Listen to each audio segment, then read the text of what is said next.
Buenas tardes a todos, queridos estudiantes, queridos alumnos, que como cada semana estamos estudiando esta carrera tan hermosa, ¿no? Este posgrado en Teología y Práctica de la Función Ministerial. Teología y Práctica de la Función Ministerial. Esto nos habla de que estamos hablando de cosas prácticas, cosas totalmente prácticas, cosas que nos enseñan las Sagradas Escrituras, pero aplicables totalmente a nuestro servicio, a nuestro ministerio, a nuestro servicio pastoral, como siervos de Dios, como líderes de su iglesia. Así que este curso de 12 materias, estamos hoy completando la número 11, hoy terminamos la materia número 11 y ya la semana próxima comenzamos con la última de las materias de este posgrado. Gracias por habernos acompañado, por supuesto, en cada una de las clases de cada una de estas materias y la semana próxima comenzaremos con la última materia. Hoy nos toca la última clase donde completaremos el capítulo 8 que veníamos estudiando. Estudiamos los primeros 10 puntos del capítulo número 8, faltan 8 puntos más que los veremos hoy y veremos el capítulo 9 que se titula La Iglesia de Jesucristo es una escuela, y este capítulo número 9 está basado en un estudio que preparó oportunamente el pastor Nicolás Agüero hace un tiempo, hace un par de años él preparó ese estudio y sobre la base de ese estudio yo armé este capítulo número 9, La Iglesia de Jesucristo es una escuela. Así que yo les doy la bienvenida a todos ustedes y ya mismo nos ponemos a estudiar. El capítulo 8 que veníamos estudiando desde la clase pasada es el maestro que Dios quiere. Y el maestro que Dios quiere, nosotros habíamos establecido la clase sobre las características del maestro que Dios quiere. El título del capítulo es el maestro que Dios quiere, pero estábamos enunciando las características de ese maestro que Dios quiere. En primer lugar habíamos dicho, que ya lo habíamos explicado, que tiene que haber tenido una experiencia real y definida de su retorno al Padre a través de Jesucristo, o sea, haber hecho una verdadera teshuvá. En segundo lugar habíamos dicho que debe estar en comunión permanente con Dios, debe estar en comunión permanente con Dios. En tercer lugar, habíamos dicho que debe tener una personalidad sólida. En cuarto lugar, habíamos dicho que debe mostrar un vivo interés en que sus alumnos conozcan a Dios. Ese es el objetivo principal de su labor, de su función, que sus alumnos conozcan a Dios. En quinto lugar, habíamos dicho que debe estar capacitado para enseñar. Usted dice, bueno, es lógico, si es maestro debe estar capacitado para estudiar. No obstante, tengo conocimiento, o he tenido conocimiento a lo largo de mi vida de maestros que carecían de esta capacitación elemental para enseñar. Entonces, no estoy diciendo algo que no sea motivo, por lo menos para recordar, que esta es una de las características que se esperan de un maestro, que debe estar capacitado para enseñar. En sexto lugar, habíamos dicho que debe enseñar lo correcto, porque se puede estar capacitado para enseñar, tener mucha didáctica y pedagogía, pero no enseñar lo correcto. Y en nuestro caso es muy fácil de determinar qué es lo correcto.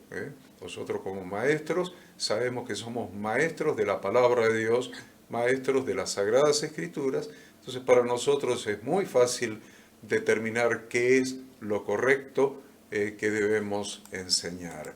En séptimo lugar, que decíamos que debe ser una persona de fe. Debe ser una persona de fe, fundamentalmente porque no se puede transmitir lo que no se tiene, ¿eh? Entonces, debe ser una persona de fe. En octavo lugar, debe internalizar y utilizar una verdadera autoridad bíblica, sabiendo que la autoridad es originaria de Dios y que la autoridad definida bíblicamente es la facultad de realizar una actividad, una acción, sin impedimento. Entonces, llevándolo a este punto número 8, es la facultad de realizar la actividad de enseñar la palabra de Dios como maestro de la palabra de Dios sin ningún impedimento. El punto 9, la característica número 9, que debe ser una persona respetuosa, amable y paciente.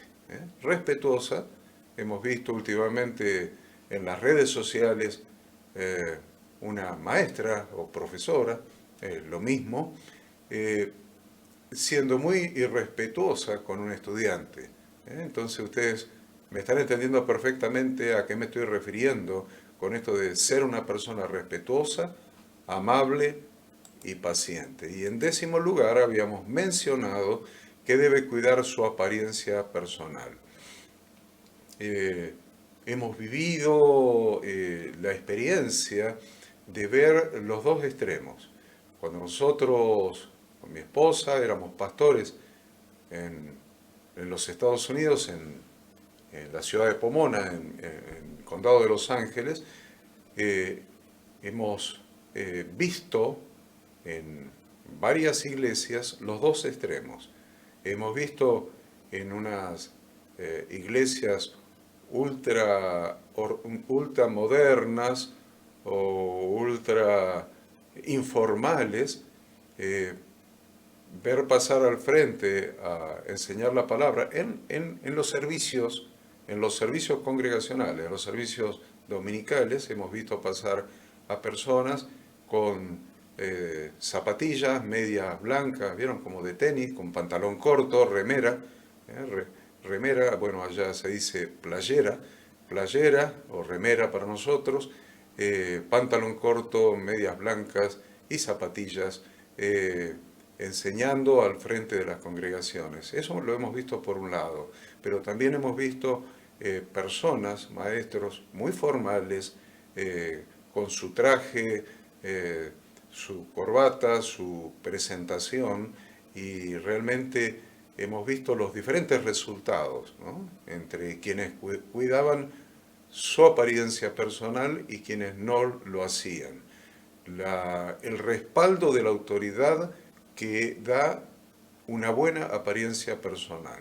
El respaldo de la autoridad. Usted dice, no, pero la autoridad me la dio Dios. Está bien, te la dio Dios, cuídala. La autoridad te la dio Dios, no hay duda, no hay duda. ¿Por qué? Porque la autoridad es originaria de Dios. Pero Dios te dio la autoridad, cuídala. Porque se le puede dar, por ejemplo, autoridad a un policía.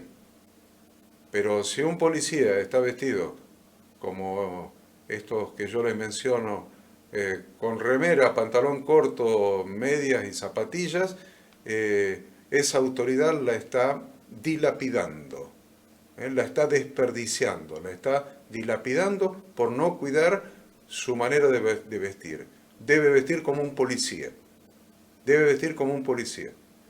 Yo tenía todos los años que trabajé de contador en mi estudio contable de contador público y con ADA y asesoré muchísimas empresas. Yo no podía ir a una empresa vestido de una manera inadecuada. Le diría inadecuada, hasta informal. Hasta informal. Y usted me dirá, ¿pero dónde estaban las empresas? Bueno, por ejemplo, iba a los aserraderos en la zona industrial de Tigre, en la provincia de Buenos Aires, y me metía en los aserraderos, por ejemplo, en la fábrica de bobinas y de pallets, pero yo iba con mi traje, mis zapatos bien lustrados, a pesar de que me estaban metiendo en un lugar donde volaba el aserrín, o en algún aserradero donde se hacían tablas, que también tenía clientes de esa naturaleza o donde sea. Yo tenía que cuidar mi investidura para conservar mi autoridad como contador público. Yo no era un obrero de la fábrica, sin menospreciar a los obreros de la fábrica que tienen absoluta dignidad, tal vez más dignidad que la que tenía yo como contador, pero ellos estaban vestidos para la labor, ¿me entienden? Estaban vestidos para la labor que tenían que realizar. Y yo tenía que ir vestido para la labor que yo realizaba. Eso es muy importante, porque si usted es pastor de una congregación, usted tiene que ir bien vestido. Hay que invertir en ropa, en sacos, camisas, buenos pantalones, buenos zapatos, porque uno tiene que respaldar con todo lo visible la autoridad que Dios nos delegó. Si no, uno está dilapidando esa autoridad que ha recibido del Señor. Y hasta ahí habíamos llegado, nos toca ahora el punto 11. El punto 11 o la característica número 11 del maestro que Dios quiere es que debe tener un adecuado método didáctico. Un adecuado método. Estoy hablando de método, no de conocimiento, no de que lo que va a enseñar no sea consistente o sí sea consistente, pero puede haber algo consistente que lo arruinemos por no tener un adecuado método didáctico. La enseñanza se debe transmitir de forma ordenada y secuencial, para que los oyentes lleven el orden de la exposición y evitar que haya puntos donde los oyentes se pierdan. Ahora voy a hablar un poquito del orden, pero les he mencionado que la enseñanza se debe transmitir de forma ordenada y secuencial. Y yo les aseguro que desde que era niño me he criado en la iglesia, he pasado toda mi vida dentro de la iglesia cristiana, he visto muchas veces personas que enseñan o predican la palabra o enseñan la palabra no de forma ordenada y secuencial, como yo les estoy diciendo. He visto pastores, famosos inclusive, no preparar un bosquejo, una guía para guiarse, valga la redundancia, en la enseñanza. Directamente no preparar nada. Ninguna guía, ninguna enseñanza y no preparar, no solamente una guía, un bosquejo para guiarse, tal vez uno tenga una memoria prodigiosa y no necesite el bosquejo para guiarse, pero sí necesita preparar la enseñanza que va a dar para que tenga una introducción, un desarrollo, un desenlace, una conclusión, un llamado a obedecer la palabra de Dios, aunque la memorice y no necesite el bosquejo, pero hay que prepararlo porque la enseñanza debe ser transmitida en forma ordenada y secuencial para que los oyentes la entiendan y no se pierdan por el camino. Por ejemplo, hay personas que empiezan una enseñanza o una predicación y no han definido el tema. No han definido, ya vamos a hablar en la próxima materia de esto, no han definido el tema. No han definido el propósito, no han definido el objetivo de esa enseñanza. ¿Qué quiero enseñar? ¿Qué quiero enseñar? ¿Qué quiero lograr en mis estudiantes? ¿Qué quiero lograr en los oyentes? ¿Qué quiero lograr en los discípulos? No puedo dar una enseñanza y hablar de 10 temas simultáneamente. Y se hace, se comete ese gravísimo error. Voy a dar una enseñanza sobre un tema. Entonces empiezo con la introducción a ese tema, específicamente ese tema. Sigo con el desarrollo de ese tema, específicamente ese tema. Y llego a la conclusión de ese tema, específicamente de ese tema. No 2 temas, no 3 temas, no 10 temas. Y he visto enseñar algunas veces que hasta he contado 15, 20 temas diferentes en los que han ramificado la enseñanza que están dando. Como que se termina el mundo y hay que enseñar toda la Biblia hoy. Y la pobre gente, de todos los temas de que se habló, no entendió ni uno porque se hizo una ensalada rusa, una mezcla absoluta y total que no les permite entender nada, ni uno solo de los temas que se desarrolló, porque se hablaron de infinidad de temas simultáneamente. Entonces, me van a entender entonces qué es lo que estoy diciéndoles cuando les digo que la enseñanza debe ser transmitida en forma ordenada y secuencial. Secuencial quiere decir que estoy construyendo el conocimiento con una secuencia que construye los conceptos uno tras otro. ¿Qué quiere decir que construye los conceptos? Que sobre el primer concepto del que estoy hablando construyo el segundo. Y sobre el primero y el segundo construyo el tercero. Y sobre el primero, segundo y tercero construyo el cuarto. Eso es de una manera ordenada y secuencial. Voy construyendo el conocimiento. Y si me voy del tema y trato 5 temas, 10 temas a la vez, no estoy respetando esto de construir el conocimiento posterior sobre la base del anterior. ¿Por qué? Porque estoy hablando de una cosa y salgo hablando de otra, que se construye sobre qué, sobre nada. Quiero que me entiendan eso, porque eso es fundamental y lo vamos a desarrollar en la materia número 12, en la que empezamos la semana próxima. El orden permite utilizar adecuadamente el tiempo, sin que haya necesidad de extenderse más de la cuenta.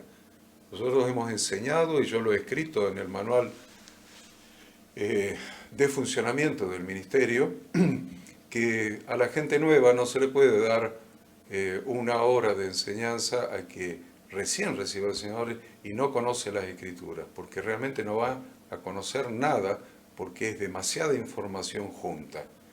No se puede dar más de media hora de enseñanza a personas que recién se convierten y que todavía no conocen las Sagradas Escrituras, porque nosotros pensamos que sí, que las conocen.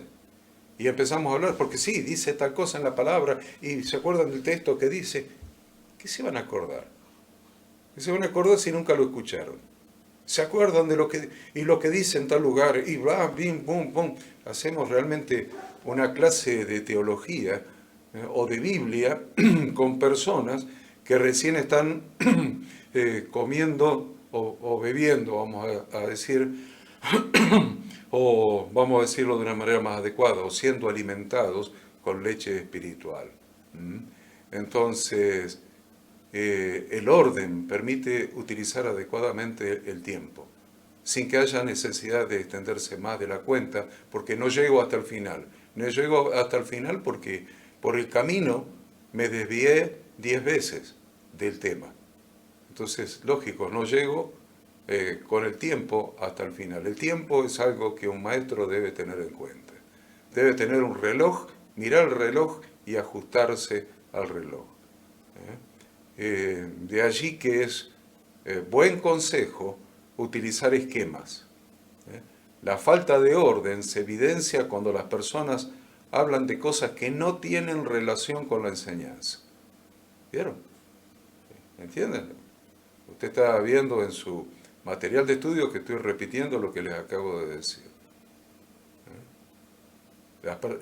El maestro está hablando de cosas que no tienen nada que ver, ninguna relación con la enseñanza y que únicamente producen confusión a los oyentes, solamente confusión. La gente necesita de maestros que tengan la capacidad de poner en orden los conceptos y transmitirlos con la pedagogía necesaria como para que se entiendan esos conceptos. Y yo he visto inclusive maestros buenos, algunos maestros jóvenes buenos, que transmiten bien la enseñanza. Sin embargo, no han sido instruidos, no han sido enseñados en cómo hacerlo. Y son buenos, porque tienen una vida que los respaldan, tienen un conocimiento de las Escrituras que los respalda, tienen gracia para transmitir lo que transmiten, pero no han sido instruidos. Nadie les ha enseñado cómo hacer las cosas. Entonces la hacen como pueden. Y al hacerla como pueden o como les sale, cometen este tipo de errores. En las Sagradas Escrituras vemos varios casos donde la didáctica adecuada hizo la diferencia necesaria para producir el resultado. La didáctica adecuada hizo la diferencia necesaria para producir el resultado adecuado. Por ejemplo, en el libro de los Hechos, vemos que el eunuco etíope, a pesar de ser un alto funcionario de la reina Candace de Etiopía, no tenía capacidad de entender las Escrituras. ¿Se dieron cuenta? No tenía capacidad de entender las Escrituras. Entonces Felipe hizo la tarea didáctica y se obtuvo el mejor resultado. Hechos capítulo 8. Entonces, ¿qué es la didáctica? La didáctica es la rama de la pedagogía que se ocupa de las técnicas y métodos de enseñanza. Vamos otra vez. La didáctica es la rama de la pedagogía que se ocupa ¿de qué? De las técnicas y métodos de enseñanza. Algunas de esas técnicas y métodos son, por ejemplo, foro, simposio, mesa redonda, panel, conferencia o exposición oral, discusión de grupo o discusión colectiva, preguntas y respuestas, lluvias de ideas, etc. Entonces, es muy importante que este punto número 11 lo tengamos en cuenta permanentemente, principalmente cuando estamos formando nuestros discípulos. Estamos formando, no me refiero a los discípulos recién convertidos, cuando estamos formando maestros, cuando estamos dándole paternidad espiritual a alguien y lo estamos formando para que sea un siervo de Dios, para que pueda enseñar la palabra de Dios con eficacia, por lo menos con eficacia, después lo hará con eficiencia. La 12ª característica del maestro que Dios quiere es que debe dar enseñanza personalizada. ¿Qué quiero decir con debe dar enseñanza personalizada? Esto quiero decir es que la enseñanza debe ser adecuada a las necesidades de las personas. La enseñanza que demos debe ser adecuada a las necesidades de las personas que la van a recibir. Y como dije, personalizada, bueno, vamos a tomar uno por uno.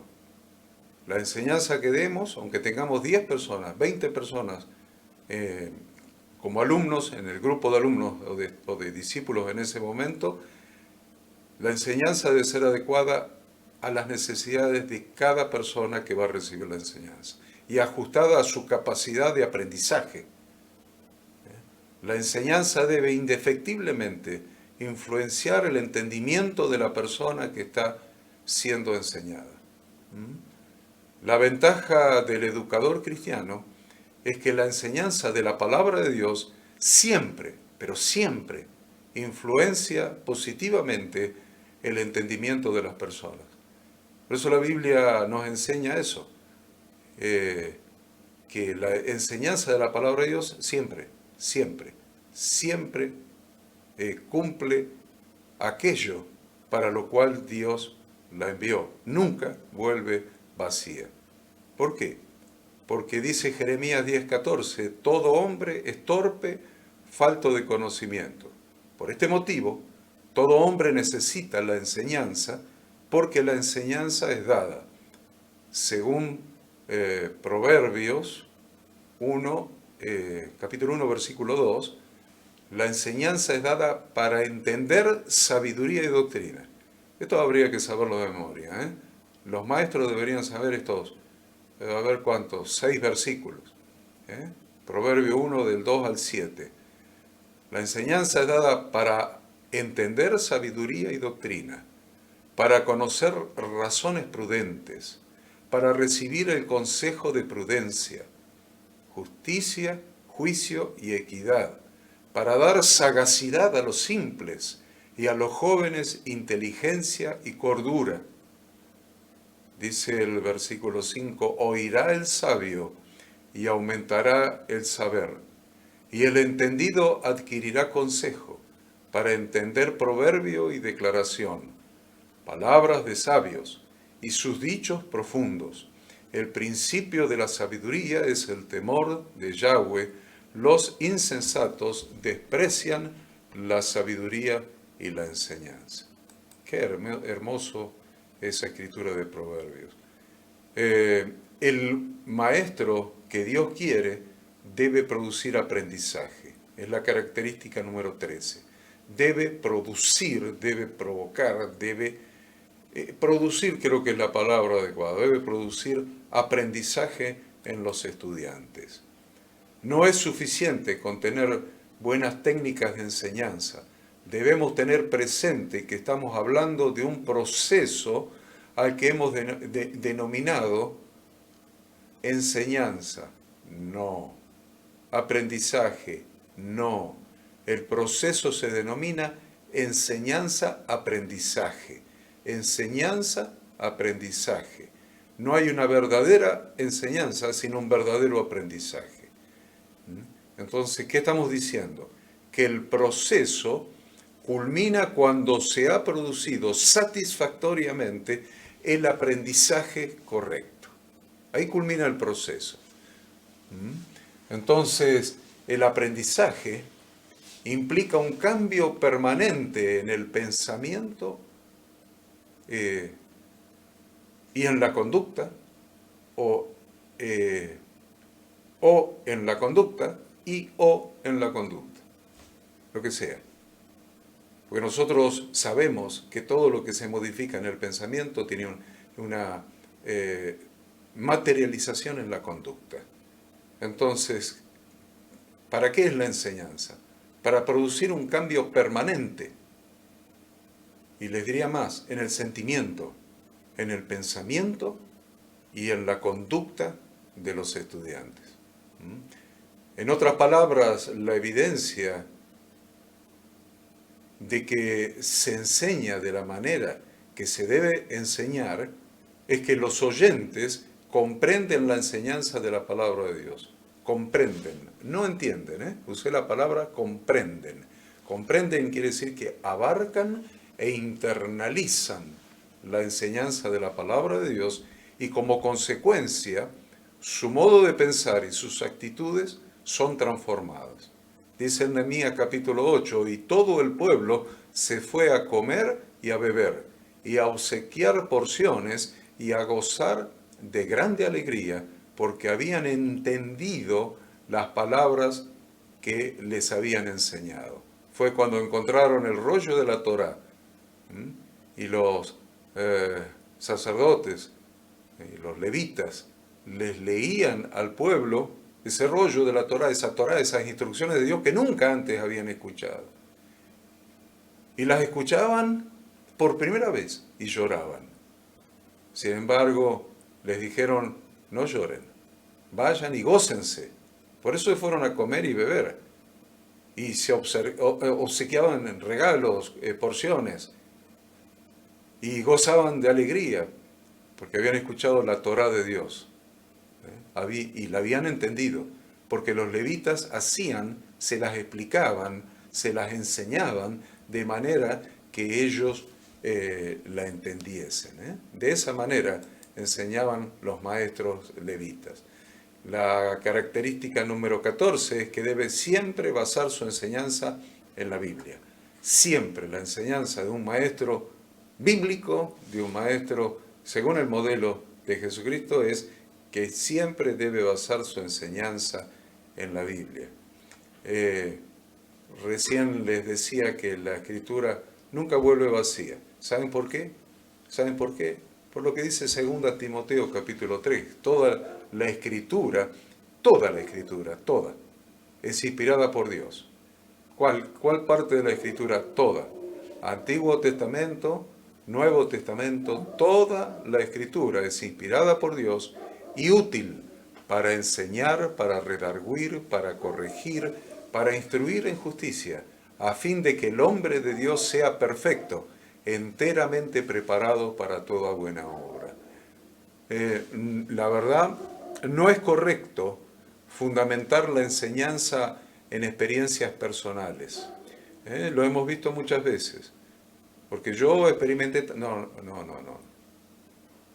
Hay libros enteros escritos que están fundamentados sobre experiencias personales. Muchísimos libros. Y la gente los compra, ¿por qué? Los compra para experimentar lo mismo. Hay libros donde habla de sanidades milagrosas y la gente los compra para experimentar lo mismo. Hay libros que hablan de una relación, no sé, especial con el Espíritu Santo y la gente los compra para experimentar lo mismo. Hay libros de algo que le pasó, de algún sueño que tuvo alguna persona y que soñó o tuvo alguna revelación sobrenatural, alguna palabra, alguna visión, algo especial, y la gente los compra los libros para experimentar lo mismo.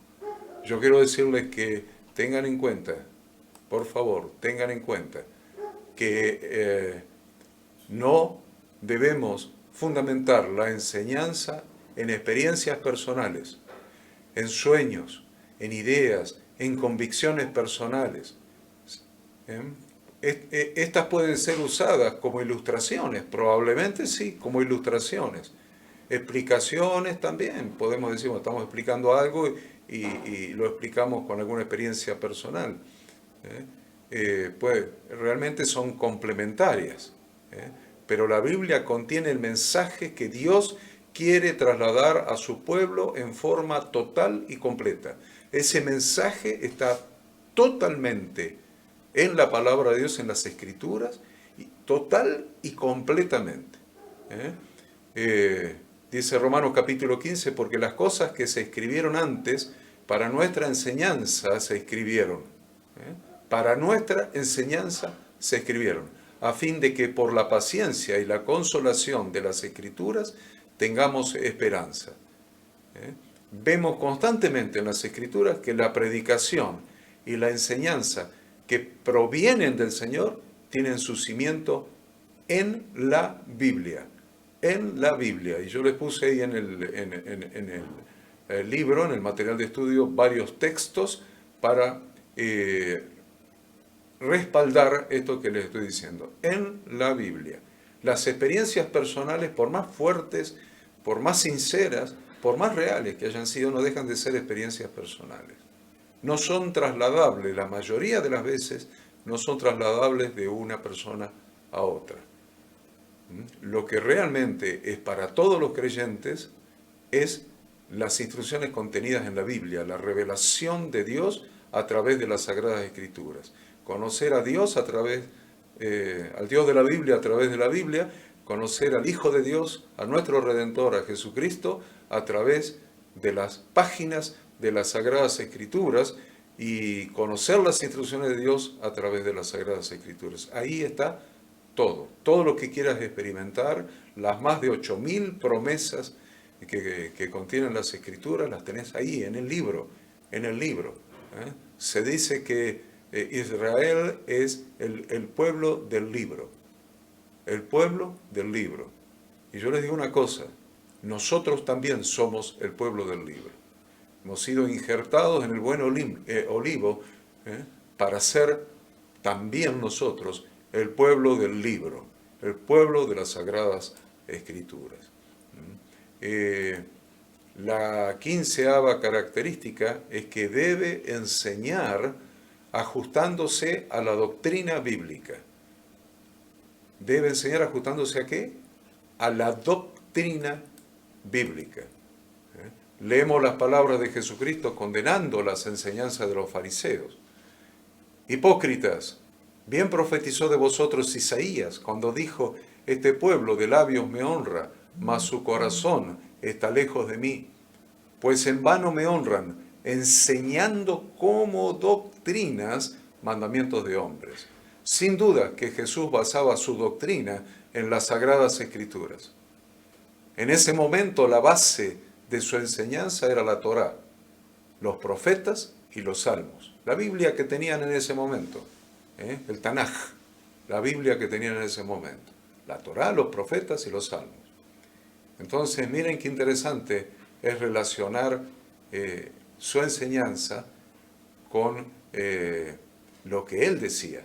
En Juan 7:16, Jesús les respondió y dijo, mi doctrina no es mía, sino de aquel que me envió. Entonces, la palabra de Dios, escrita hasta ese momento, era la doctrina de Dios que había enviado a su Hijo, y esa era la doctrina que Jesucristo enseñaba. En la siguiente escritura que vamos a mencionar ahora, vemos que la fe y el conocimiento nos inmuniza. ¿Quieren inmunidad? Miren, la fe y el conocimiento nos inmuniza contra ser llevados por doquiera por todo viento de doctrina. ¿Usted quiere tener inmunidad de ser engañado, de ser llevado por esos religiosos, falsos apóstoles, falsos profetas, y ser engañados y llevados por doquiera de todo viento de doctrina? Bien, la escritura es lo que te inmuniza, el conocimiento de las escrituras. Dice en Efesios capítulo 4, hasta que todos lleguemos a la unidad de la fe y del conocimiento del Hijo de Dios, a un varón perfecto a la medida de la estatura de la plenitud de Cristo, para que ya no seamos niños fluctuantes llevados por doquiera de todo viento de doctrina por estratagema de hombres que para engañar emplean con astucia las artimañas del error. Toda doctrina no basada en la Biblia se constituye en una falsa doctrina. Lo voy a repetir para que lo memoricen.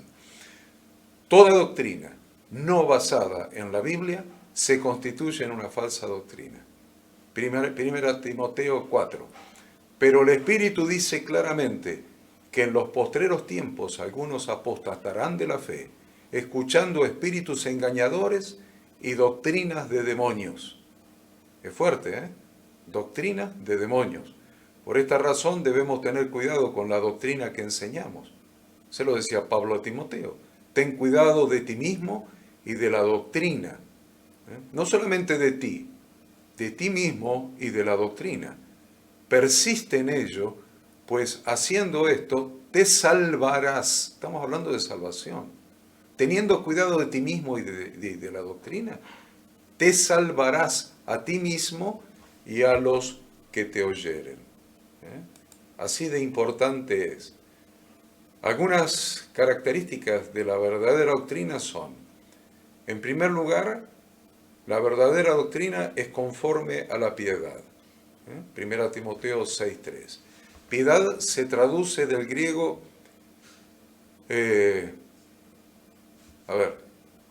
eusebeia, que se deriva de eu, que significa bien, y de sebomai, que significa ser devoto, y denota aquella piedad que está caracterizada por una actitud en pos de Dios. Devoto por el bien, en realidad. Devoto por el bien. Es una actitud que me lleva a Dios. ¿Cómo una actitud me puede llevar a Dios? La respuesta es simple. Haciendo aquello que le agrada a Él. Haciendo aquello que le agrada a Dios, estoy haciendo algo que me lleva a Dios. La verdadera doctrina es sana. Tito 2:1 habla de la sana doctrina. ¿Qué significa esa palabra sana? Es una traducción del griego que significa ser completo, estar en salud. Lógico, sano es estar en salud, pero también significa estar vivo. Estar vivo. Figurativamente, significa ser incorrupto en verdad y en doctrina. Incorrupto quiere decir no podrido, no corrompido, no podrido, no descompuesto. ¿En qué? En verdad y en doctrina. Y la única manera es estar en la palabra de Dios. Tito 2:7 dice que es pura. Y la palabra pura, esa palabra traducida como pura, en el griego significa integridad. La sana doctrina es íntegra, es libre de corrupción, no tiene ningún tipo de mezcla, y esto tomen nota, no tiene ningún tipo de mezcla o adulterio, no está mezclada con lo que a mí me parece, con lo que a mí me enseñaron, con lo que enseña la denominación, con lo que enseña la religión, con lo que enseñan los grandes eruditos. No, no está mezclada con ningún tipo de enseñanza adicional, porque la Biblia es la palabra de Dios y Él nos habla a través de su palabra. La palabra de Dios no necesita mi palabra para hablarle. La palabra que Dios le habla a ustedes a través de las Escrituras no necesita el complemento de mi palabra para que Dios les hable. Dios les está hablando a través de su palabra. Cuando no se sigue o no se tiene una base doctrinal sana, se corre el peligro de dar lugar a espíritus engañadores, a doctrinas de demonios, a vientos de doctrinas que conducen a la perdición, como dice Efesios 4:14. La característica número 16, debe el buen maestro, el maestro conforme al corazón de Dios, debe explicar y aclarar la Escritura. Se debe hacer entender a los alumnos claramente, dándole a las Escrituras el significado correcto. Esto es clave, y ahí en Nehemías capítulo 8 encuentran la escritura esa de cuando encontraron los rollos de la Torá, y dice que los levitas, y da el nombre de los levitas, hacían entender al pueblo la Torá, y el pueblo estaba atento en su lugar, y leían en el libro de la Torá de Dios claramente, y ponían el sentido de modo que entendiesen la lectura, y Nehemías el gobernador y el sacerdote Esdras, escriba, y los levitas que hacían entender al pueblo, dijeron a todo el pueblo: día santo es a Yahweh nuestro Dios, no os entristezcáis ni lloréis, porque todo el pueblo lloraba oyendo las palabras de la Torá. ¿Ven? Yo esto se lo mencioné antes, en uno de los puntos anteriores. No se puede enseñar de la misma forma a niños que a jóvenes, adultos, ancianos. Aún es diferente enseñarle a los mismos grupos de personas de diferentes culturas. Diferentes países, pero también de diferentes culturas, a lo mejor por el rango social, por la cultura formal, etc. Entonces, debemos hacer entender al grupo que tenemos, debemos hacer entender las Escrituras. En Lucas 24 leemos como el Señor Jesús les abrió el entendimiento a sus discípulos para que comprendieran las Escrituras. Dice, y les dijo: estas son las palabras que os hablé, estando con vosotros, que era necesario que se cumpliese todo lo que está escrito de mí en la ley de Moisés, en los profetas, en los salmos. Entonces les abrió el entendimiento para que comprendiesen las Escrituras. En Nehemías leemos: y leyó Esdras en el libro de la Torá de Dios cada día, desde el primer día hasta el último, e hicieron la fiesta solemne por 7 días, y el 8º día fue de solemne asamblea según el rito. Está hablando de la fiesta de tabernáculos, en hebreo Sukkot, pero nosotros en castellano le llamamos la fiesta de los tabernáculos o de las enramadas. Vemos que Esdras leía día tras día el libro de la Torá de Dios, y esto indica que la enseñanza debe ser un proceso. Queridos estudiantes, un proceso constante en las congregaciones. Nunca se termina el proceso de la enseñanza de las Escrituras en las congregaciones. Característica 17, debe dar enseñanza que edifique. Jesús siempre daba enseñanza para producir un resultado positivo. Siempre que doy una enseñanza como maestro, tengo que estar pensando en el resultado que voy a producir a través de la enseñanza. El llamado Sermón del Monte, transcrito en el libro de Mateo, es un excelente ejemplo de cuando Jesús enseñaba. Dice, y abriendo su boca les enseñaba diciendo. Abriendo su boca les enseñaba. Él en sus enseñanzas expresaba bendiciones, o sea que en las enseñanzas bendecía. Enseñando, bendecía. El propósito de las enseñanzas es bendecir a los oyentes. ¿Para qué enseñamos? Para bendecirlos. Le expresamos paz, le expresamos felicidad y éxito en todos los aspectos de su vida. Y el punto 18 es: debe repetir la enseñanza todas las veces que sea necesaria hasta que sea aprendida. Voy a repetir y voy a enseñar y voy a repetir y voy a repetir, porque es un proceso de enseñanza-aprendizaje. Hasta que no se produce el aprendizaje, no cumplí el propósito como maestro según el corazón y según el modelo de Jesús. Voy a repetir todas las veces la enseñanza, todas las veces que sea necesaria, hasta que sea aprendida. En Marcos 10 leemos: levantándose de allí, vino a la región de Judea y al otro lado del Jordán, y volvió el pueblo a juntarse a él, y de nuevo, noten eso, y de nuevo, o sea, otra vez, les enseñaba como solía. En la parte final del versículo se indica que Jesús, otra vez, de nuevo, les enseñaba como acostumbraba a hacerlo. Uno de los aspectos de que nos habla este pasaje es la repetición de la enseñanza. La repetición de la enseñanza. La Biblia muestra que el Señor Jesucristo repetía determinadas enseñanzas una vez, 2 veces, 3 veces, 10 veces, 50 veces, no lo sabemos. Pero la repetía para asegurarse de que sus discípulos la comprenderían y no la olvidarían. Por eso pudieron escribir los evangelios. Por eso pudieron escribir la mayoría de las enseñanzas de Jesús, y con una amplia coincidencia entre un evangelista y otro evangelista, en los escritos de un evangelista y el otro. Es necesaria la repetición de la enseñanza para que sea comprendida y memorizada por las personas. Esto es un seguro para que los oyentes no sean engañados por doctrinas extrañas. Por eso vemos en la Biblia que 4 veces se repite la biografía de Jesús de Nazaret en los evangelios. 4 veces: Mateo, Marcos, Lucas, Juan. De manera que vemos el interés de Dios para que sus hijos aprendan y comprendan su palabra, porque la repitió lo mismo, la biografía de Jesús 4 veces.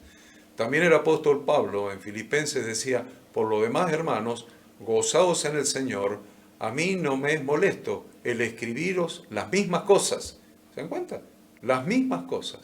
No me es molesto, no me molesta escribirles otra vez las mismas cosas, pero para ustedes es seguro. Es seguro. Muy bien. Acá hemos terminado el capítulo 8 y voy a poner la imagen grande para cambiar aquí en el programa por el capítulo 9. Entonces, es importante que entendamos estas cosas de las que hemos hablado. Hablamos de cosas importantes. No sé si ustedes se dieron cuenta que hablamos de cosas muy importantes. Este curso lo pidieron los pastores, todos los pastores de la Comisión Directiva del Ministerio Bíblico Internacional hace unos años. Nos costó unos años prepararlo, preparar el estudio, pero lo habían pedido los miembros de la Comisión Directiva y lo querían para allá. Me acuerdo, lo querían para allá, ya. Y realmente nos llevó un par de años armar el curso, el estudio, y ahora estamos enseñando eso, y espero que todos los pastores que pidieron, que querían la pedagogía de Jesús y esta enseñanza, estén en este momento allí mirándolo. Ahora vamos al capítulo 9. El capítulo 9 es: la Iglesia de Jesucristo es una escuela. Yo les dije que está tomado de un estudio que preparó el pastor Nicolás Agüero. Eso es lo que dice esa pantalla. Y vamos a rápidamente, porque nos queda, 20, 19, bueno, vamos a tratar de completar de la mejor manera posible este capítulo, porque esta es la última clase de esta materia. Hay 2 rasgos que sobresalen en la labor pedagógica de Jesús de Nazaret. Estos son la cercanía y el amor. La cercanía y el amor. Oh, me encanta. Oh, me encanta. La cercanía y el amor, rasgos de la pedagogía de Jesucristo, de Yeshua, el Mesías. Jesús se hizo cercano. Jesús se hizo cercano. ¿Qué quiero decir? Se hizo hombre, se hizo cercano, se hizo hombre. Y esta cercanía es lo que le permitió tener mayor influencia sobre sus discípulos. Para Jesús, hacerse cercano fue hacerse prójimo. Se hizo prójimo. Fue velar a favor del otro. Fue el que hizo bien al herido por el pecado. Fue estar siempre dispuesto a ayudar a satisfacer las necesidades del otro. Siempre. Para ser prójimo, no hay que ser de la misma raza, o ser de la misma procedencia, o tener el mismo nivel de educación. Se trata de tener la intención explícita de buscar el bien del otro. ¿Lo voy a repetir? Lo voy a repetir.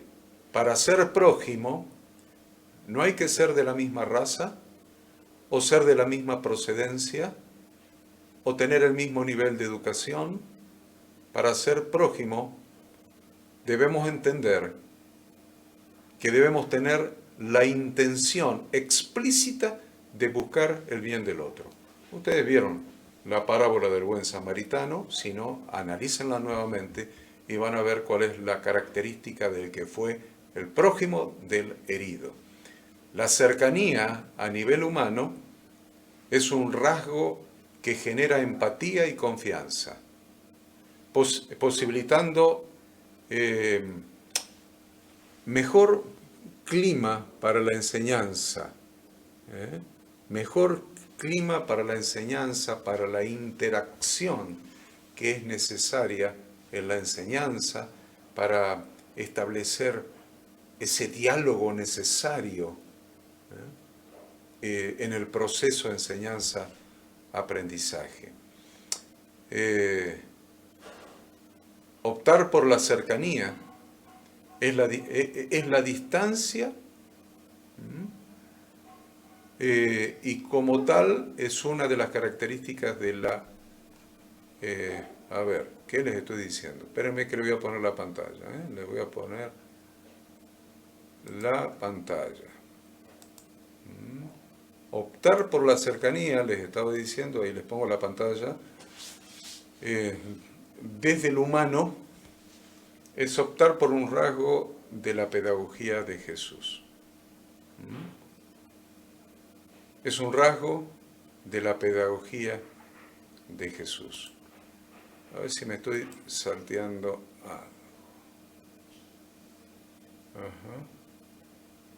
Bien. Es un rasgo de la pedagogía de Jesús, que crea un nuevo modo de relación, al proponer no solo verse como semejante, sino que invita desde Jesús a un paso aún más profundo, a hacerse cercano al que está caído. Oh, como me encanta este capítulo. Lo contrario de cercanía, ¿qué es? Distancia. Lo contrario a cercanía es distancia. Y la distancia es una de las características de la educación autoritaria.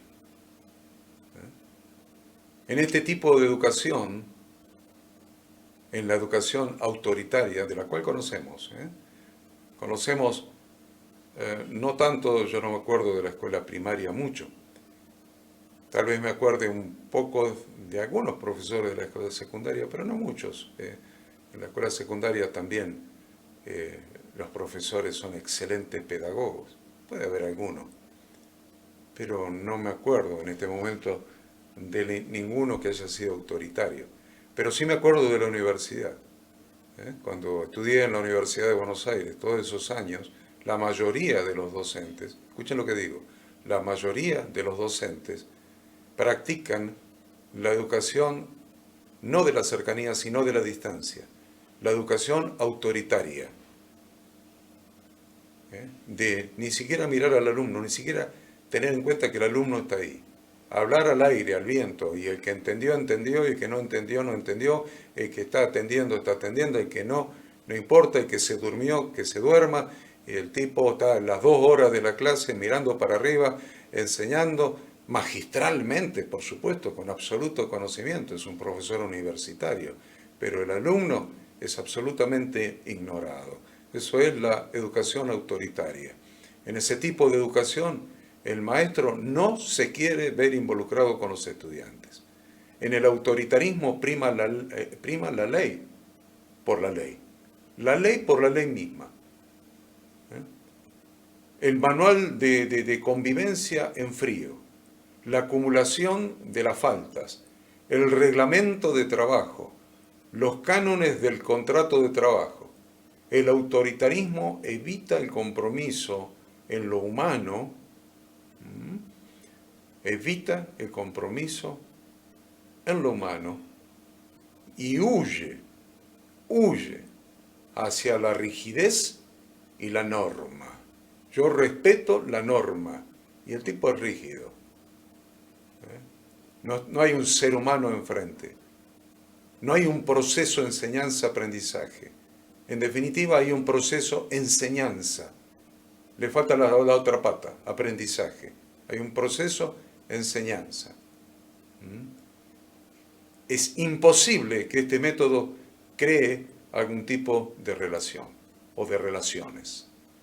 Cuando la cercanía se da, se crea un mejor clima de relaciones, un mejor ambiente, un ambiente más transparente, un ambiente más auténtico, que les permite a las personas mostrarse más fácilmente tal como son. Aún al docente, aún al maestro. Jesús enseña con autoridad porque mientras los escribas y los fariseos buscan los privilegios y los primeros puestos, Jesús actúa y enseña a sus discípulos a actuar con espíritu de servicio. Hay una diferencia entre un tipo de maestro y el otro tipo de maestro. Vemos entonces, según el gran maestro, quién puede ser considerado maestro. Jesús dijo, pero vosotros no dejéis que os llamen rabí, o santo maestro, porque uno es vuestro rabí y todos vosotros sois hermanos. No busquen el puesto, la honra del puesto, ser un santo maestro sentado en la cátedra de Moisés. Empecemos recordando que la Torá señala a los padres como directamente responsables de la educación de sus hijos. Los primeros maestros de un ser humano son sus padres. Por ello el Talmud, la tradición oral, la ley oral, el Talmud plantea la cuestión de los huérfanos, porque no tienen padres. Es una categoría que en la Torá representa a los desprotegidos, los huérfanos, quienes podrán quedar virtualmente desprovistos de educación, los huérfanos. Interesante, ¿no? Pero la Torá y aún la ley oral, el Talmud, se ocupa de la educación de los huérfanos. ¿A qué vino nuestro Señor Jesucristo? Vemos a Jesús entrando en la sinagoga el día de reposo, tal como era su costumbre, nada nuevo. Su costumbre era ir, guardar el día de reposo, obviamente el cuarto mandamiento. Él no pecó. Si él no hubiera guardado el cuarto mandamiento, guardar el día de reposo, hubiera pecado. Pero la Biblia dice que fue sin pecado. Entonces guardaba el cuarto mandamiento, guardaba el día de reposo, y entró en la sinagoga conforme a su costumbre y se le dio el libro del profeta Isaías, y habiendo abierto el libro, halló el lugar donde estaba escrito, el Espíritu del Señor está sobre mí, por cuanto me ha ungido para dar buenas nuevas a los pobres, me ha enviado a sanar a los quebrantados de corazón, a pregonar libertad a los cautivos y vista a los ciegos, a poner en libertad a los oprimidos, a predicar el año agradable del Señor.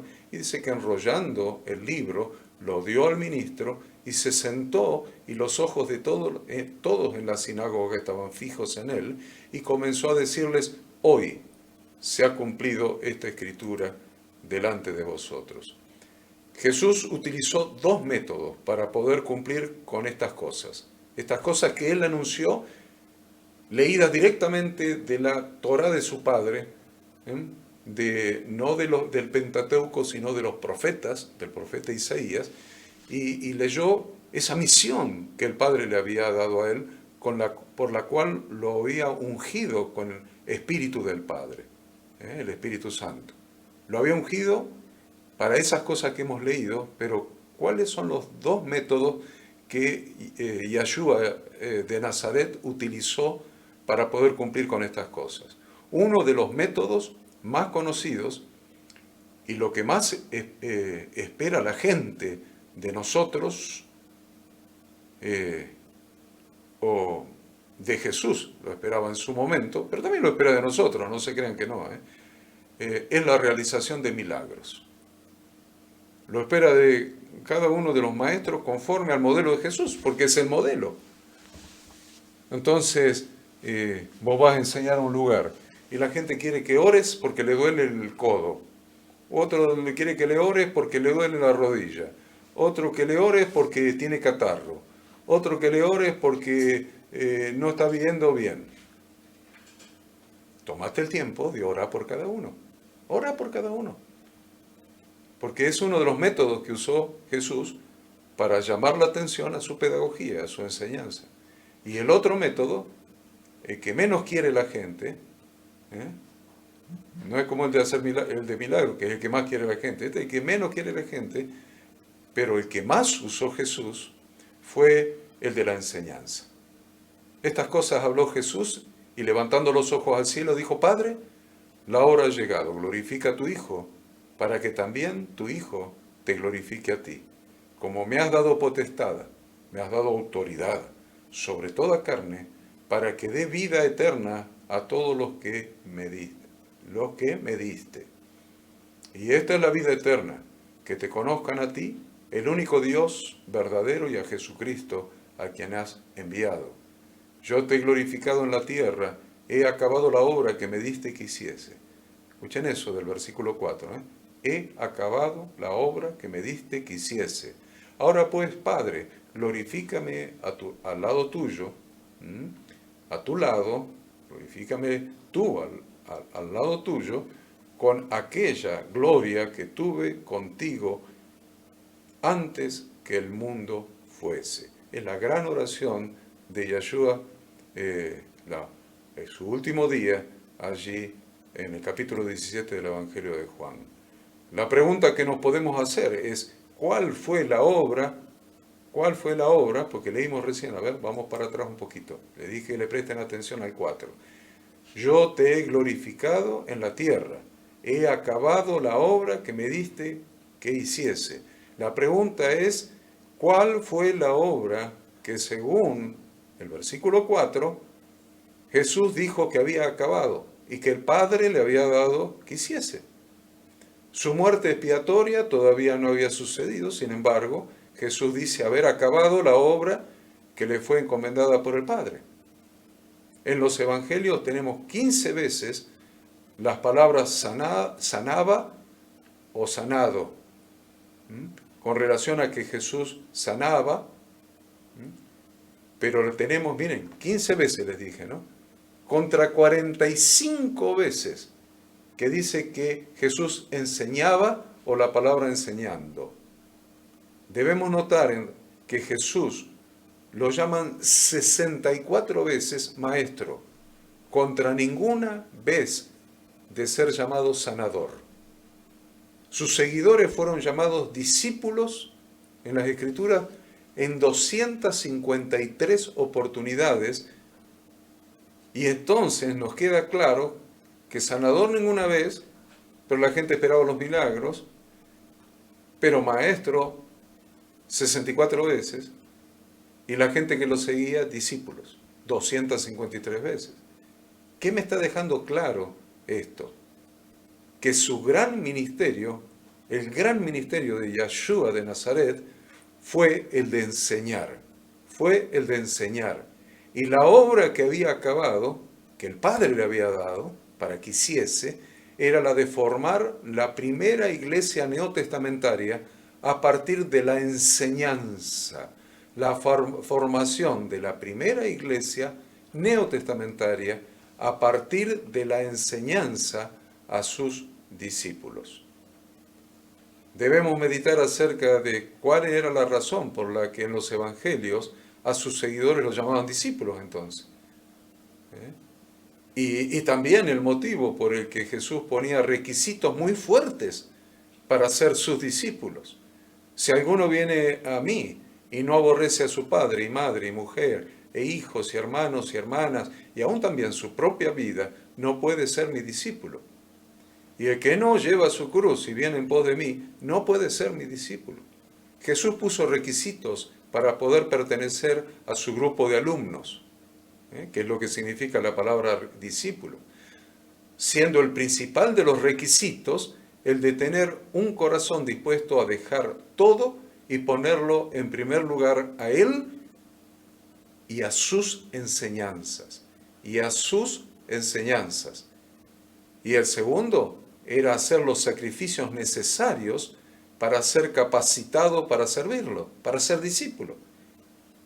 Los sacrificios necesarios para ser capacitados en la palabra de Dios para servirlo, dejando de lado nuestros gustos, nuestros entretenimientos, nuestro tiempo de lo que sea, de descanso, de ocupaciones.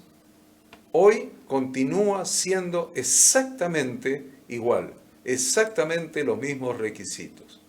Jesús enseñaba por todas partes. La Biblia nos menciona que enseñaba donde quiera que Él se encontraba, en las sinagogas, en los montes, en el templo, en el mar, en una barca, en las casas, donde quiera que Él estaba, allí Él enseñaba. Por eso dejó un mandato. Y el mandato que dejó Yeshua, el Hijo de Dios, no es nada diferente a lo que Él hizo. Todo lo contrario. Jesús nunca nos manda a hacer algo que Él no haya hecho antes. La gran comisión es enseñar. La gran comisión es enseñar porque a través del conocimiento de Dios una vida puede ser transformada y puede perdurar hasta que Jesús nos venga a buscar. Dice que los 11 discípulos se fueron a Galilea, al monte donde Jesús les había ordenado, y cuando le vieron, le adoraron, pero algunos dudaban. Y Jesús se acercó y les habló diciendo: toda potestad me es dada en el cielo y en la tierra, por tanto, id y haced discípulos, haced estudiantes, alumnos, educandos, haced discípulos a todas las naciones, bautizándolos en el nombre mío, en mi nombre, enseñándoles que guarden todas las cosas que os he mandado, y aquí yo estoy con vosotros hasta el fin del mundo. Amén. Ante este mandato, los discípulos fueron fieles al Señor, fueron fieles e hicieron lo que les mandó. ¿Qué era lo que les mandó? Lo mismo que le habían visto hacer a Él. Por eso en Hechos dice: y todos los días en el templo y por las casas no cesaban de enseñar y predicar a Jesucristo. Y en 1 Corintios, las iglesias de Asia os saludan, Aquila y Priscila, con la iglesia que está en su casa. Os saludan mucho en el Señor. Había iglesias en las casas donde se enseñaba la palabra de Dios. Vemos entonces un ejemplo muy impactante, que es el ejemplo de Cornelio, cuando Cornelio, que era un hombre piadoso, que oraba, que ayudaba al pueblo, el Señor le revela que haga ir a Pedro a su casa para que le enseñe el Evangelio, para que le predique el Evangelio, para que le enseñe acerca del reino de Dios. ¿Qué aprendemos de la historia de Cornelio? Que un hijo de Dios que anhela servirlo debe tener siempre los oídos dispuestos a oír el llamado de Dios, No necesariamente ese llamado va a ser a través de un ángel, como pasó en esta historia, sino que generalmente puede ser a través del Espíritu Santo, que inspiró la palabra escrita de Dios y producto de un corazón sensible ante la necesidad de la gente. ¿Qué tiene más autoridad? ¿Un ángel que te venga a decir, anda a enseñarle a Cornelio? ¿O tiene más autoridad la palabra de Dios, la palabra escrita de Dios, que te está mandando a hacer discípulos a todos los grupos sociales? ¿Qué tiene más autoridad? ¿Un ángel o Dios mismo que a través de su espíritu inspiró su propia palabra? Cornelio, al ser temeroso de Dios y no conocer el Evangelio de Jesús, pidió que le enseñen, porque tenía hambre de la palabra, al igual que muchas personas de nuestro tiempo tienen hambre de la palabra de Dios y necesitan ser enseñados. Cornelio, aunque todavía no había adquirido conocimientos, comenzó a servir al reino de Dios, invitando a parientes y amigos a su casa para que escuchen la predicación de Pedro. Entonces, sigue la narración de la historia que conocemos de Cornelio con Pedro, y ahí aprendemos que Pedro se acercó a la gente con un corazón humilde. Se acercó a la gente en la casa de Cornelio, aunque eran gentiles, se acercó sin destacar las diferencias que pudiera haber tenido con ellos por haber recibido la bendición de pertenecer al pueblo de Dios.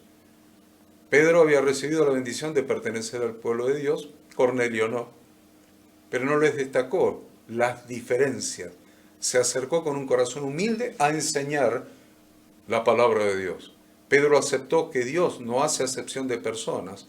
También destacó su obediencia a Dios al acercarse a ellos, admitiendo que no existe ningún ser humano inferior a otro ser humano o descartable. Pedro fue obediente al llamado de Dios sin contradecirlo, aún sin saber con qué se iba a encontrar en esa casa o con quiénes se iba a encontrar en esa casa. Su respuesta fue sencillamente, heme aquí. Lo vemos al apóstol Pablo. Al apóstol Pablo, que es un ejemplo hermoso de estar dispuesto a hacer la voluntad del Maestro. Cuando se encuentra con Yeshua camino a Damasco, le dijo, ¿quién eres, Señor? Y le dijo, yo soy Jesús, a quien tú persigues. Dura cosa, de dar coces contra el aguijón. Él, temblando y temeroso, dijo, Señor, ¿qué quieres que hagas? ¿Se dan cuenta? ¿Qué quieres que hagas? Y el Señor le dijo, levántate, entra en la ciudad y se te dirá lo que debes hacer. Shaul, Saulo, y en el futuro sería llamado Pablo, en su primer encuentro con Jesús fue invadido por el miedo de estar desagradando al Señor. Es decir, fue temeroso de Dios. En el primer instante manifestó su disposición a obedecer al Señor. No dio excusas, ni puso requisitos. Como vemos que es costumbre de algunos cristianos en la actualidad. ¿Excusas o requisitos? Yo pongo estos requisitos para servir al Señor. Pongo estos requisitos para ser maestro de la palabra de Dios. Pongo estos requisitos para predicar el Evangelio. El Señor lo hizo ponerse en marcha para después decirle lo que quería de él. Primero el Señor prueba la disposición a obedecer. Entra a la ciudad. Ahí se te va a decir lo que debes hacer. Primero el Señor te prueba, a ver si estás dispuesto a obedecer. Y de recién, cuando queda probado que estás dispuesto a obedecer, entonces el Señor revela su propósito en tu vida. Ahora, ¿cómo se construye la escuela del Evangelio? En Efesios capítulo 4, del 7 al 16, les ruego que lo lean. ¿Cómo se construye la escuela del Evangelio? Cuando somos niños espirituales, demoramos nuestra obediencia a Dios y corremos el riesgo de quedarnos afuera de su propósito. Corremos el riesgo. Debemos estar atentos a la advertencia contra la apostasía que nos hace la Biblia. Allí en Hebreos capítulo 5 del 11 al 14. En este pasaje nos dice que debiendo ser ya maestros, ahí en Hebreo, debiendo ser ya maestros, después de tanto tiempo, tenéis necesidad de que se os vuelva a enseñar cuáles son los primeros rudimentos de la palabra de Dios. Todos hemos sido llamados a estudiar la palabra de Dios para poder enseñar la palabra de Dios. Si vemos en Mateo, nos deja perfectamente claro, Mateo más lo que hemos mencionado de Hebreos, nos deja perfectamente claro, que en cada cristiano debe estar este corazón de ser un maestro como lo fue Jesucristo. Nadie puede decirle al Señor, que dio la gran comisión de que enseñemos, que no lo voy a obedecer porque no sé enseñar. No te voy a obedecer porque no sé enseñar. Porque no sirvo para ser maestro. Esa es la respuesta que le podemos llegar a dar a Jesús, que nos mandó con la gran comisión a que hagamos discípulos, a que enseñemos las cosas que Él nos ha mandado.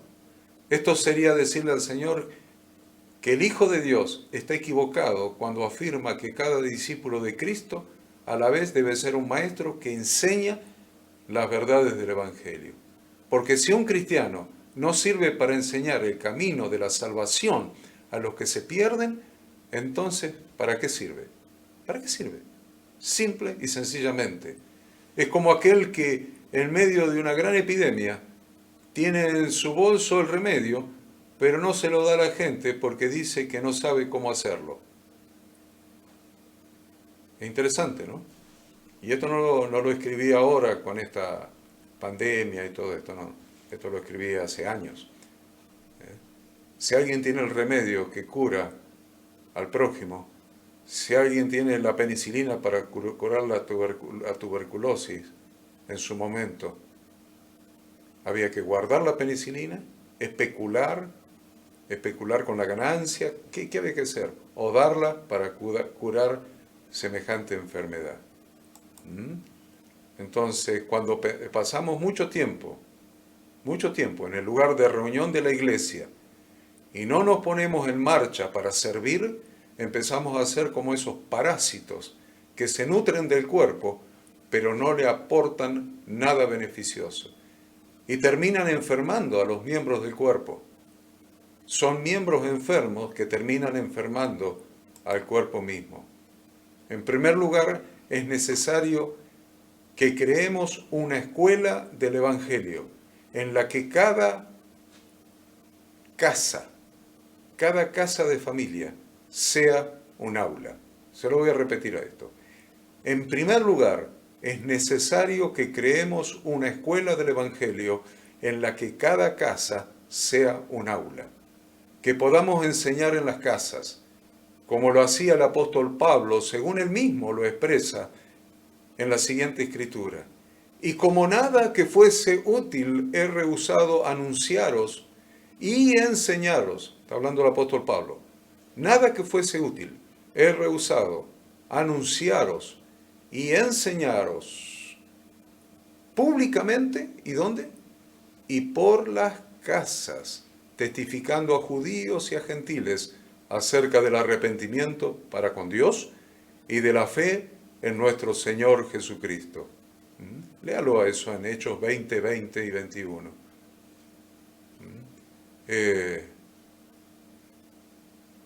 En Deuteronomio, capítulo 11, versículo 18, empieza diciendo, por tanto, pondréis estas mis palabras en vuestro corazón y en vuestra alma, y las ataréis como señal en vuestra mano, y serán por frontales entre vuestros ojos, y las enseñaréis. ¿Qué dice que hay que hacer con la palabra de Dios? Y las enseñaréis a vuestros hijos, hablando de ellas cuando te sientes en tu casa, cuando andes por el camino, cuando te acuestes y cuando te levantes, y las escribirás en los postes de tu casa y en tus puertas, para que sean vuestros días y los días de vuestros hijos, tan numerosos sobre la tierra que Yahweh juró a vuestros padres que les había de dar, como los días de los cielos sobre la tierra. ¡Qué promesa! Pero qué palabra y qué responsabilidad de nosotros como maestros, de nuestra propia familia, de nuestros propios hijos, pero también, como en el caso de Cornelio, por eso se los mencioné, de nuestros parientes y amigos a quienes podamos convocar a nuestras casas a formar un grupo de evangelismo y discipulado y les podamos enseñar las verdades del Evangelio, las instrucciones de Dios contenidas en su santa palabra. Pablo en su primera carta le da un consejo a Timoteo, le da una instrucción de la siguiente manera. Esto manda y enseña. Esto manda y enseña. Ninguno tenga en poco tu juventud. Aunque eres joven, lo mismo estás llamado a enseñar la palabra de Dios. Ninguno tenga en poco tu juventud, sino sé ejemplo de los creyentes en palabra, conducta, amor, espíritu, fe y pureza. Entre tanto que yo voy, ocúpate de la lectura, ocúpate en la lectura, la exhortación y la enseñanza. No descuides el don que hay en ti, que te fue dado mediante la profecía, con la imposición de las manos del presbiterio. Ocúpate en estas cosas, permanece en ellas, para que tu aprovechamiento sea manifiesto a todos. Ten cuidado de ti mismo y de la doctrina, persiste en ello, pues haciendo esto te salvarás a ti mismo y a los que te oyeren. Dedicando tiempo al estudio, la exhortación y la enseñanza. Al estudio, la exhortación y la enseñanza. Al estudio, al ánimo a los demás, y a la enseñanza, no solo nos beneficiamos nosotros, sino que también beneficiamos a los que nos rodean, pues les estaremos brindando la oportunidad de conocer al Dios de la Biblia a través de la Biblia. De la parábola de los talentos que Jesús contó, extraemos lo siguiente. Y ahí está la parábola de los talentos en Mateo 25, del 24 al 30, donde se nos enseña que Dios nos va a demandar el doble de producción, de rentabilidad, de resultado, el doble de fruto de la cantidad de talento, la cantidad de talentos que nos haya dado. El doble de fruto que la cantidad de talentos que Él nos haya dado. No digo que todos sean maestros eruditos para enseñar. Hay algunos que tienen más talentos, otros tienen menos talentos, pero sobre la base del talento que el Señor te haya dado. Uno aunque sea, lo mínimo aunque sea. Nadie se quedó con 0 talento. Aunque sea el mínimo, el Señor te va a demandar que lo uses y lo reproduzcas y que obtengas fruto a partir de usar ese talento, de invertir ese talento, que cuando el Señor venga le puedas dar su talento más el producto, el fruto de haber utilizado ese talento. Las preguntas que resumen este capítulo son: ¿qué harás con tu talento? ¿A cuántos llevarás al conocimiento de Dios?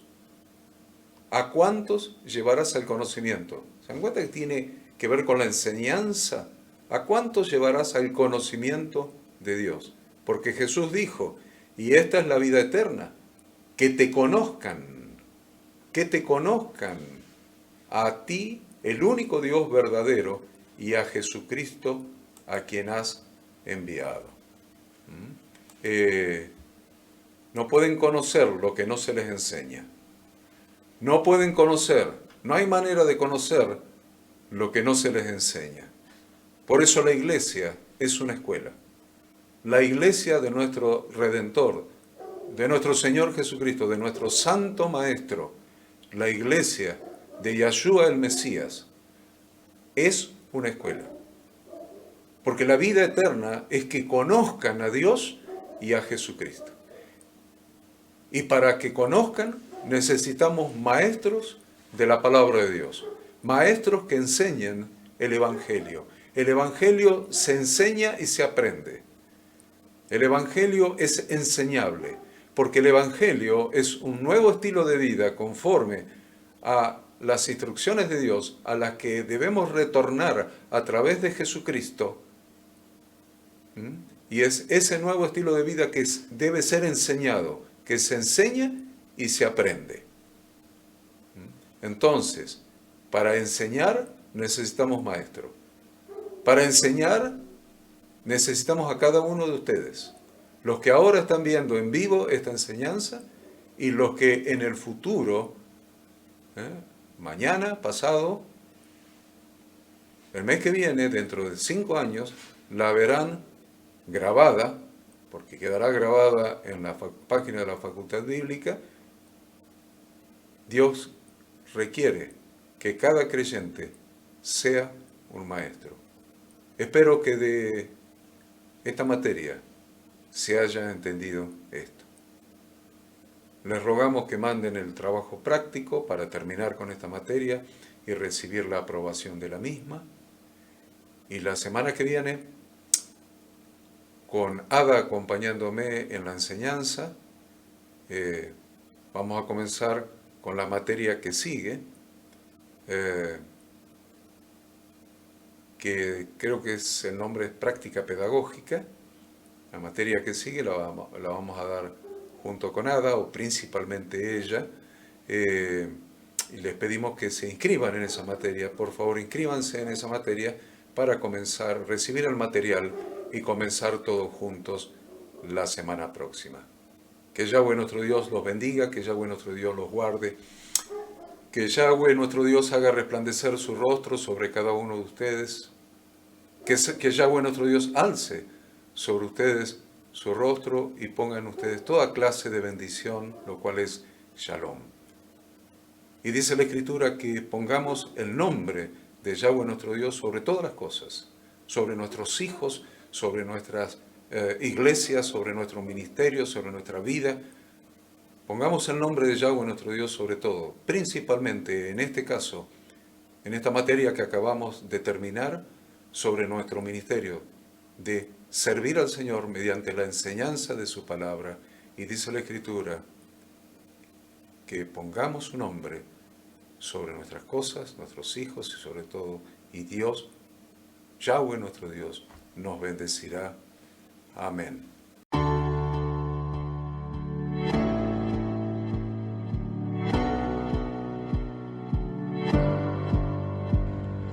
Queremos que tú también conozcas esta herramienta que durante los últimos 18 años ha sido útil para las iglesias de todo el mundo de habla hispana, capacitando cientos de siervos de Dios.